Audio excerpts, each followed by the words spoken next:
คุณผู้ฟังเคยไหมครับที่แบบความคิดมันวนๆอยู่กับคำว่าถ้ารู้งี้ไม่ก็ถ้าตอนนั้นฉันทำอีกอย่าง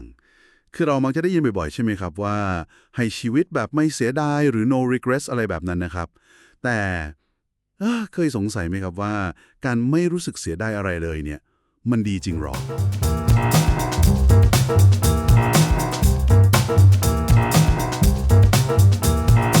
สวัสดีครับยินดีต้อนรับเข้าสู่การพูดคุยเจาะลึกกับเรานะครับวันนี้เราจะมาคุยกันเรื่องความเสียดายแต่จะเป็นมุมมองที่อาจจะพลิกความคิดเดิมๆของหลายคนไปเลยก็ได้ครับเพราะว่าไอ้ความรู้สึกที่เราเหมือนจะพยายามหนีมันตลอดเนี่ยจริงๆแล้วอาจจะไม่ใช่เรื่องแย่เสมอไปนะเนื้อหาที่เราจะคุยกันวันนี้เขาบอกว่าการทำความเข้าใจแล้วก็ยอมรับความเสียดายเนี่ยแหละอาจจะเป็นเครื่องมือสำคัญเลยที่ช่วยให้เราเติบโตขึ้นตัดสินใจได้ดีขึ้นแล้วก็ใช้ชีวิตได้มีความหมายมากขึ้นด้วยครับใช่ค่ะ มีคำหนึ่งที่ทงพลังมากเลยนะคะ จากในเนื้อหาที่เราจะคุยกัน เขาบอกว่าความเสียดายไม่ใช่สิ่งอันตรายหรือผิดปกติ มันเป็นเรื่องปกติ เป็นสากล เป็นส่วนสำคัญของการเป็นมนุษย์ แล้วก็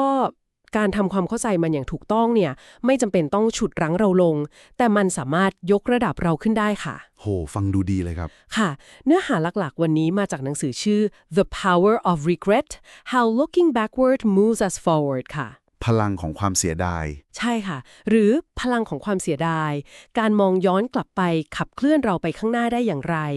ผู้เขียนคือ Daniel H. Pink นะคะ แล้วที่น่าสนใจมากๆ คือข้อมูลเนี่ยไม่ใช่แค่ความเห็นส่วนตัวนะคะ แต่มาจากการสังเคราะห์งานวิจัยเยอะมาก ทั้งจิตวิทยา สังคมวิทยา เศรษฐศาสตร์ คือสะสมมาเกิน 70 ปีเลยค่ะ โอ้โหนานมาก แถมยังมีโครงการสำรวจใหญ่ๆ ด้วยชื่อ American Regret Project กับ World Regret Survey เก็บข้อมูลจากคนเป็นหมื่นๆทั่วโลกเลยค่ะ น่าเชื่อถือมากเลยครับงั้นเรามาเริ่มตรงไอเดียใช้ชีวิตอย่าให้เสียดายกันก่อนเลยดีไหมครับในเนื้อหานี้บอกว่าจริงๆแล้วความคิดนี้อาจจะไม่ค่อยถูกเท่าไหร่ ใช่ค่ะ คือการที่ไม่รู้สึกเสียดายอะไรเลยต่างหาก ที่อาจจะเป็นสัญญาณของปัญหาบางอย่าง เช่น อาจจะมีความเสียหายในสมองส่วนที่ประมวลผลอารมณ์ หรืออาจจะเกี่ยวกับอาการทางจิตบางประเภทด้วยซ้ำค่ะ อย่างนี้นี่เอง ค่ะ ความสามารถในการรู้สึกเสียดายเนี่ย มันเป็นส่วนสำคัญที่ทำให้เราเป็นมนุษย์นะคะ มันเกี่ยวกับความสามารถในการจินตนาการถึงความเป็นไปได้อื่น ๆ ที่เรียกว่าการคิดเชิงเปรียบเทียบกับความจริงอะค่ะ counterfactual thinking ใช่ค่ะ ซึ่งมันมี2แบบหลักๆ คือแบบถ้าเพียงแต่หรือ if only ที่มักจะทำให้เรารู้สึกแย่ลงนิดนึง กับอีกแบบคืออย่างน้อยก็หรือ at least อันนี้จะช่วยให้เรารู้สึกดีขึ้น อ๋อเข้าใจแล้วครับ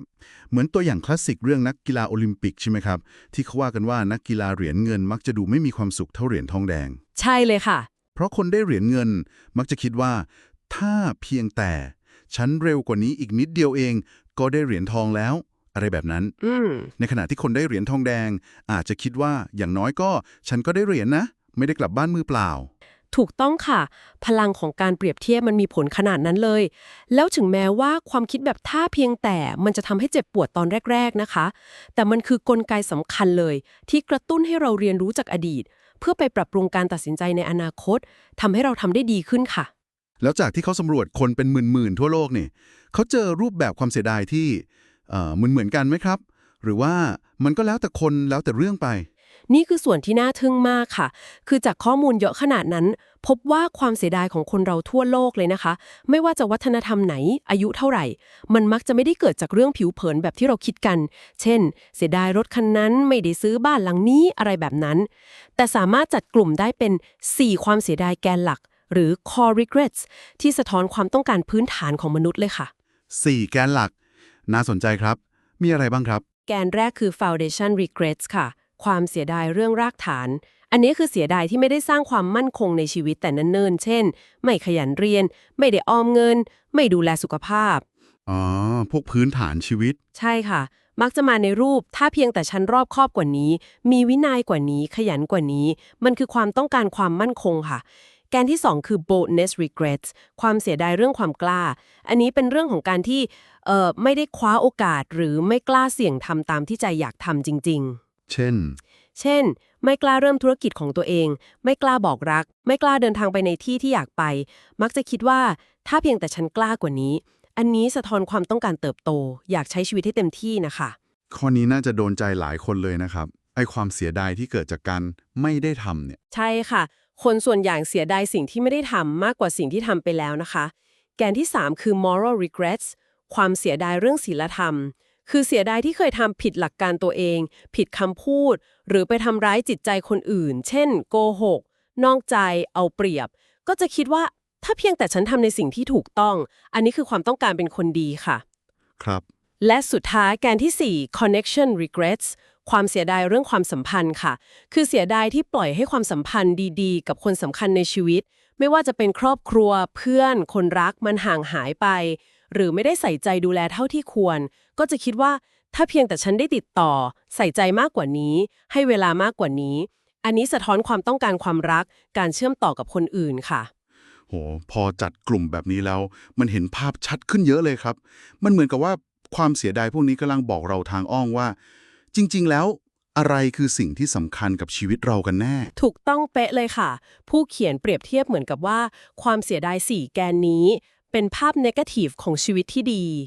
พอเราเข้าใจว่าเราเสียดายอะไรมากที่สุด มันก็จะช่วยเผยให้เห็นภาพโพซิทีฟหรือก็คือสิ่งที่เราให้คุณค่าจริงๆในชีวิต ไม่ว่าจะเป็นความมั่นคง การเติบโต ความดีงาม หรือความรักความผูกพันค่ะ คือมันเปลี่ยนมุมมองไปเลยนะครับ จากที่เคยมองว่าความเสียดายเป็นเรื่องแย่ๆที่แบบต้องพยายามกำจัดมันทิ้งไปกลายเป็นว่ามันอาจจะเป็นเหมือนเข็มทิศนำทางให้เราเข้าใจตัวเองแล้วก็ใช้ชีวิตได้ดีขึ้นกว่าเดิม ใช่เลยค่ะ หัวใจสำคัญคือการเผชิญหน้ากับมันอย่างสร้างสรรค์ คือยอมรับความรู้สึกนั้นก่อน แล้วเรียนรู้จากมัน แล้วก็เอาบทเรียนนั้นมาใช้ตัดสินใจในปัจจุบันในอนาคต ให้มันสอดคล้องกับสิ่งที่เราให้ค่าจริงๆ มากขึ้น สรุปก็คือแทนที่จะพยายามใช้ชีวิตแบบไม่เสียดายอะไรเลย ลองเปลี่ยนเป็นใช้ความเสียดายนำทางชีวิต อาจจะตรงประเด็นกว่าไหมครับ น่าจะประมาณนั้นเลยค่ะ มันไม่ใช่ศัตรู แต่เหมือนเป็นครูที่คอยกระซิบเบาๆว่า จริงๆ แล้วเราแคร์เรื่องอะไรกันแน่ ใช่ค่ะ ลองมองความเสียดายในมุมใหม่